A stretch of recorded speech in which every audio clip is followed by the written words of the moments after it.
Bueno, el día de hoy se presentará en la Cámara de Senadores como Cámara de Origen una iniciativa de reforma constitucional a los artículos 105 y 107 y probablemente al 103.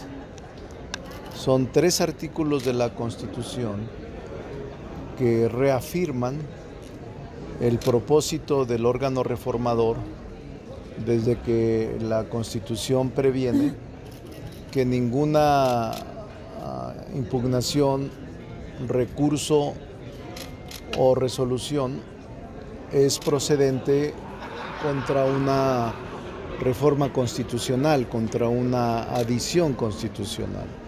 Entonces lo que hace esta reforma es reafirmar el propósito de que no procede recurso alguno, ni amparo, ni controversia constitucional, ni acción de inconstitucionalidad contra una adición o contra cualquier reforma constitucional. Incluso dentro de la norma que se está proponiendo modificar, se agrega que tampoco procede ningún recurso contra el proceso legislativo del Congreso de la Unión y por tanto tampoco procede contra la materia electoral.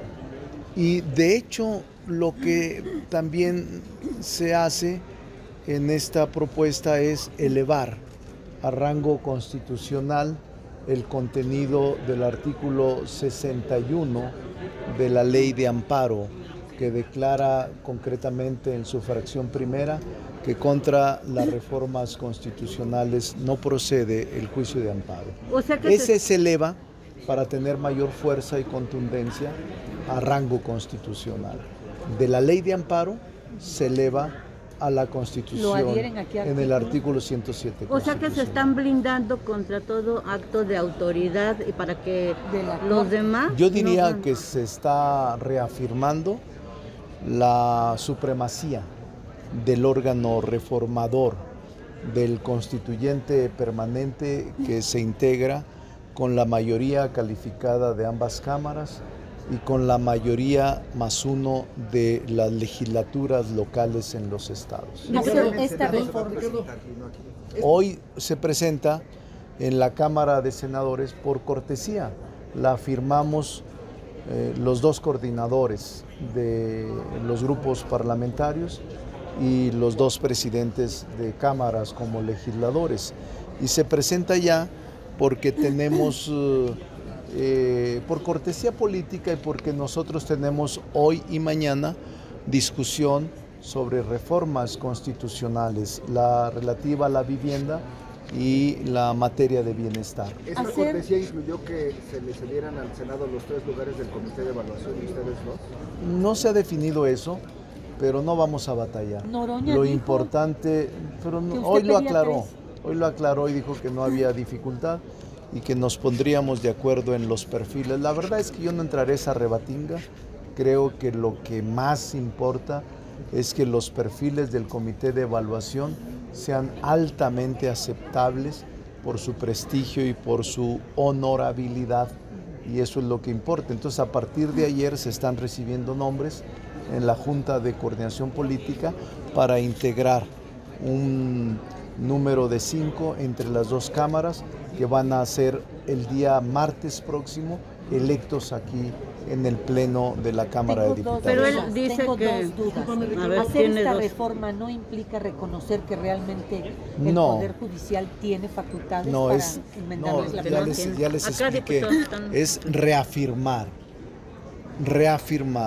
lo que la Constitución señala de que no procede recurso alguno contra enmiendas a la Constitución hechas por el órgano reformador. Pero no debe de verlo, gracias Ricardo, no se debe de ver antes los recursos que ya están interpuestos.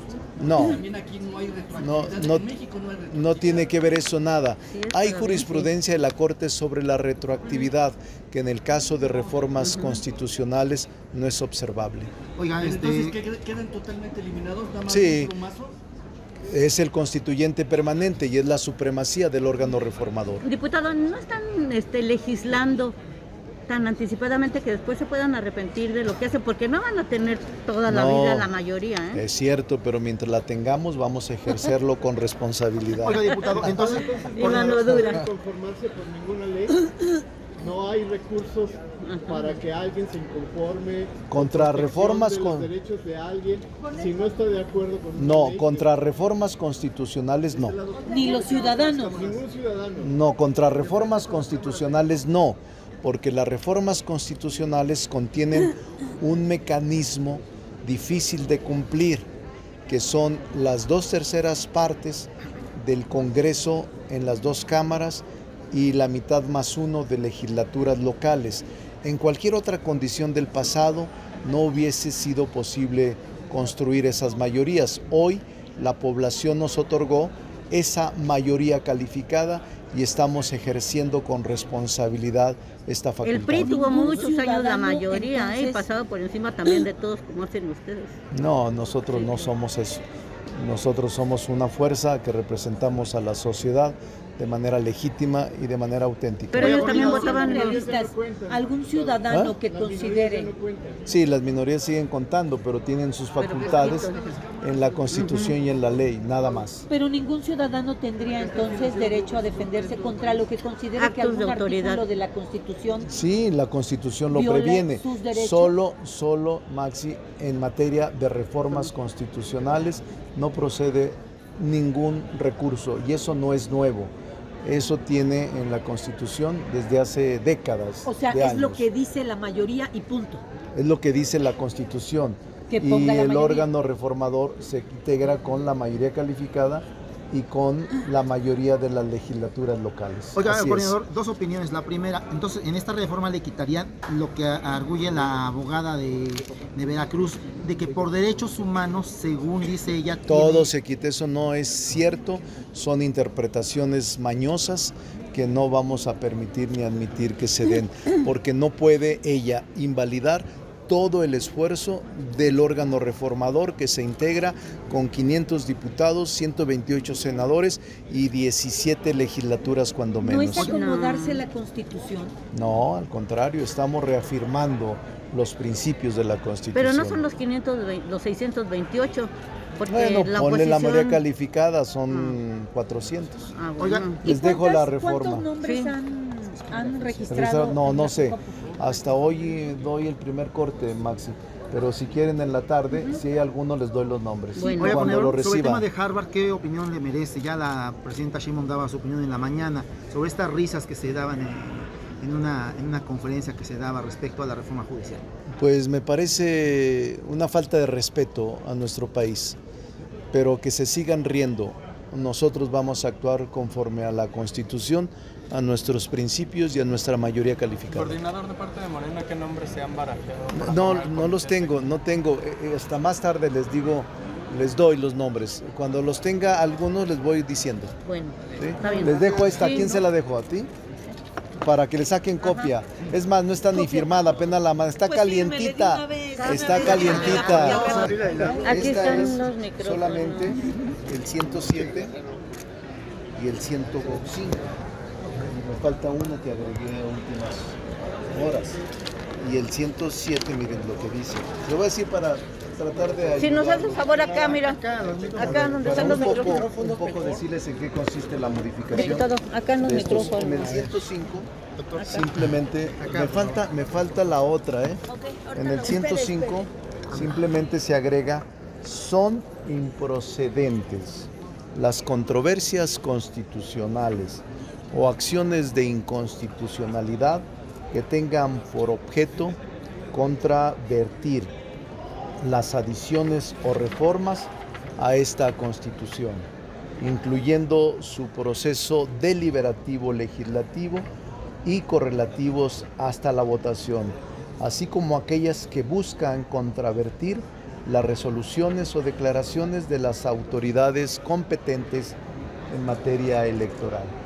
Ese es el 105 que se modifica y se agrega.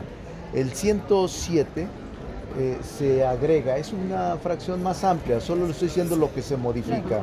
El 107 dice: no procederá el juicio de amparo contra adiciones o reformas a esta Constitución, incluyendo su proceso deliberativo, legislativo y correlativa votación, así como aquellas que buscan controvertir las resoluciones o declaraciones de las autoridades competentes en materia electoral. Estas son los dos artículos. Me falta uno, que es el 103, que más tarde se los doy para que complementen. Pero ese es el meollo, reafirmar, dado que, recuerden ustedes, ¿por qué se hace esto? Primero, para evitar cualquier arbitrariedad, invasión a la esfera de competencia y también el uso discrecional de los órganos de justicia, porque a pesar de que la Constitución previene con claridad la improcedencia de juicios de amparo, acciones de inconstitucionalidad y controversias constitucionales, a pesar de todo lo anterior, ha habido intentos recientes por burlar nuestra tradición constitucional, conforme a la cual la Constitución política de los Estados Unidos mexicanos no es impugnable. Para respetar este tema en cuestión y dar certeza jurídica es que se propone esta iniciativa para reafirmar la improcedencia de los medios de control constitucional que tengan por objeto controvertir las adiciones o reformas al texto constitucional. Eso se los puedo decir de manera muy resumida y por eso ya les resumí en qué consisten simplemente las dos adiciones. Me falta una, que es la que están tratando de ahorita trasladar al escrito. Les doy el escrito completo. Diputado, a ver, sácame de esta confusión. ¿Cómo? Sácame de esta confusión. Ustedes, digo ustedes porque son la mayoría, se están protegiendo de todas aquellas reformas constitucionales que pudieran afectar a terceros y que ellos ya no van a tener la posibilidad de recurrir a un amparo porque están atándole las manos a los jueces. Sí, nosotros estamos actuando conforme a la Constitución y vamos a ubicar en la supremacía al órgano reformador. La Constitución y el constituyente permanente están por encima y las decisiones que se toman con este mecanismo, que no es nuevo, históricamente lo contiene la Constitución desde hace décadas, estamos reafirmando el sentido de que no es pertinente ni procedente ningún recurso, impugnación contra una adición o reforma constitucional, así de simple. Ninguno. No hay desequilibrio de poderes, se reafirma la división de poderes y la división a la que estamos sometidos. Pero eso es amarrarle las manos al Poder Judicial. De hecho existe, Maxi, de hecho existe. Esta disposición constitucional existe, pero no queremos que haya malas interpretaciones ni tampoco haya subterfugios que traten de confundir a la población. Serán el ojo de la crítica, no le hacen, no importa. Nosotros estamos conforme a la ley y a la Constitución actuando. Somos mayoría calificada y así nos lo otorgó la población mayoritaria de este país. ¿La presidenta Sheinbaum respalda esta propuesta? No lo sé, no le he preguntado. Esta es una decisión del Poder Legislativo. Ustedes se asumen, Ricardo, como, te lo pregunto con todo respeto y lo que estoy diciendo, ¿ustedes se asumen como la reencarnación del pueblo? No, nosotros nos asumimos como representantes del pueblo y que nos otorgó la mayoría calificada.